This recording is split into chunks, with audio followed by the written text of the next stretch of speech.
welcome back to my YouTube channel. Thanks for watching. Please make sure you like, comment, share, and subscribe, and hit the notification button so you don't miss any of my videos. This is a celebrity crime and hot topics channel. Thanks for watching. Hey foodies, what in the world happened to Tamar Braxton? And now Funky Dineva is in this mess. Apparently, Tamar Braxton claims she almost died a couple days ago. Her friend woke her up. She was in a pool of blood.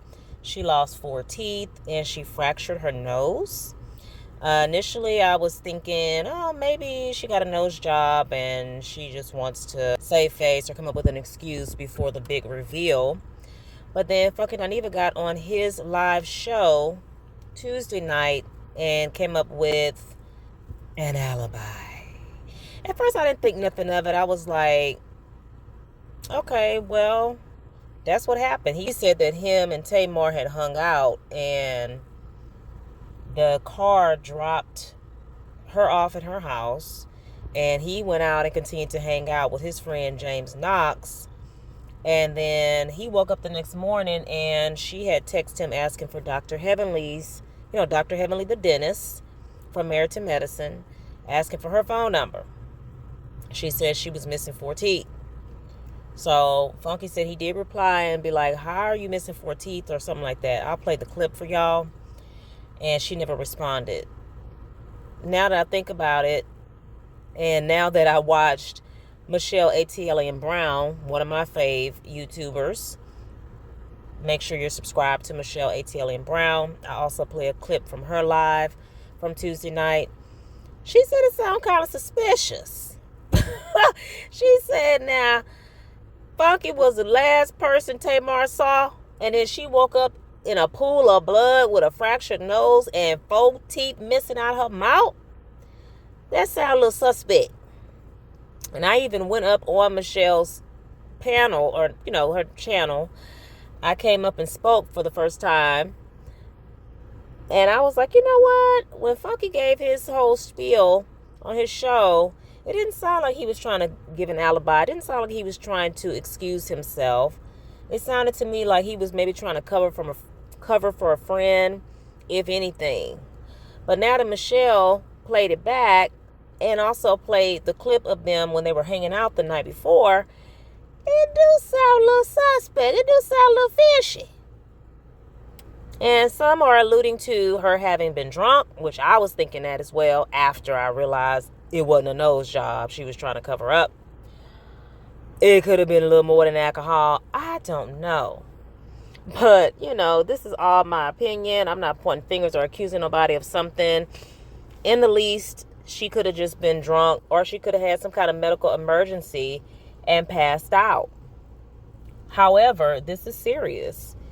If you are either A, that drunk or under the influence, or B, having a medical emergency that makes you pass out, fall out, conk out, and wake up and you missing not 1, not 2, not 3, but 4 teeth. And rumor has it, also according to Michelle, that she had a friend drive her to Miami to get some more teeth in her mouth. Y'all, this is serious. And if you look back at the club appearance, she does look disheveled. Her dress was half zipped. Her scarf kept falling off her head. Someone right. She didn't look drunk, but for your dress to be zipped halfway, only halfway, and for you to have thrown a scarf up on your head that's coming off as soon as you enter the place, as soon as you start getting a little loosey-goosey, then you might have been under the influence. I don't know. But Funky Dineva was there and was supposed to be her sidekick, and, didn't see her dress unzipped, didn't see, that she wasn't all the way there. I don't know. But let's watch Funky's alibi and Michelle's take on everything. I don't know what happened to the lady. Okay, for those of y'all that don't know, I'm talking about Tamar Braxton. I don't know what happened to the lady. We went out. What night that was? We went out. Saturday night. We went out Saturday night. We went to the roof, Chris. We ate. We had a good time. She was like, let's turn up for your birthday. We went down to the V12. Shouts out to Vinny and all the people at V12. We left there. We all got in the car together. The car dropped us off at Tamar house. I didn't go upstairs. I went to my car. I went and met James Knox at BJ Rooster, and I came home. The next day when I woke up, I had a text message from Tamar at 10 in the morning that said, can you give me Dr. Heavenly phone number? I didn't think anything of it because people ask me for Dr. Heavenly phone number all the time. And it's typically when people have an emergency veneer situation. The next thing I know, folks is sending me this thing on the internet where the lady says she almost died and she was laying in a pool of blood. I know some of y'all are going to be committed to thinking I'm lying, and y'all going to be committed to thinking I'm biased, and y'all are going to be committed to thinking I'm covering up something, and I promise you, I swear to God, on my mother, I don't know what happened. So, he got a little more for us, y'all. I can give y'all a little more details. The lady did say, Q, I'm missing 4 teeth. And then I wrote back, I'm confused. So you just woke up and 4 of your teeth was missing and the lady didn't respond. Okay? So I don't know what's going on with the lady mouth. That's all I know.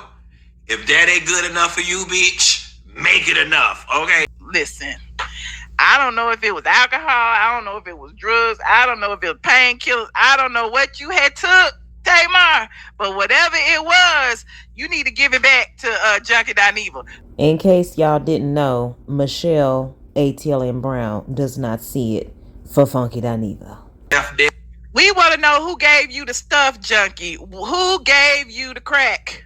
Yeah, we all got in the car together. The car dropped us off at Tamar house. I didn't go upstairs. I went to my car. I went and met James Knox at BJ Rooster.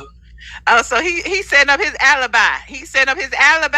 Okay, he dropped her off. Then he went somewhere else with somebody else. Oh, child, the police is watching. The feds is watching. Police, go investigate. And I came home. The next day when I woke up, I had a text message from Tamar at 10 in the morning that said, "Can you give me Dr. Heavenly phone?" Now, as the private investigator that I am, it was seen that he was the last person to have seen Tamar with all her teeth. It was seen to me that Junkie Dineva was the last person who literally saw Tamar Braxton with her nose intact and her front teeth in her mouth. So police need to go find out from Junkie Dineva what it was, what she was drinking, who put what in her drink, if that's what happened, what she had took, okay, what he had in his backpack, okay, what he had in that hoodie that he was wearing in the middle. Why was you wearing a hoodie in 95 degrees weather in Atlanta? Like, what did you hide it in the hoodie? I need to know. Oh, he already know. You know, he is the king of getting in front of the narrative, okay? The thinking I'm covering up something, and I promise you, I swear to God, on my mother, I don't know what happened. Drop down in the comments and let me know what y'all think. Do y'all think that, Funky was being a bad friend by not walking her up to her place? He said the car just drops her off and she went on by her way. Should he have stayed there and made sure she was okay? If she appeared to be okay, then what happened? Did she have a medical situation? Did she pop something? Did she take another shot? Or was someone there waiting for her? Was it an abuse situation? I'm concerned. Y'all know Tamar's full of drama, but, she's still a likable person. For many reasons. Her singing abilities, her entertainment television shows. Reality shows. But let me know, and hopefully we'll hear something. Hopefully I can get this out soon enough before the story changes or before, there's more to add to it. But make sure you like, comment, share, and subscribe, and hit the notification button so you don't miss any of my videos. Thanks for watching. Bye.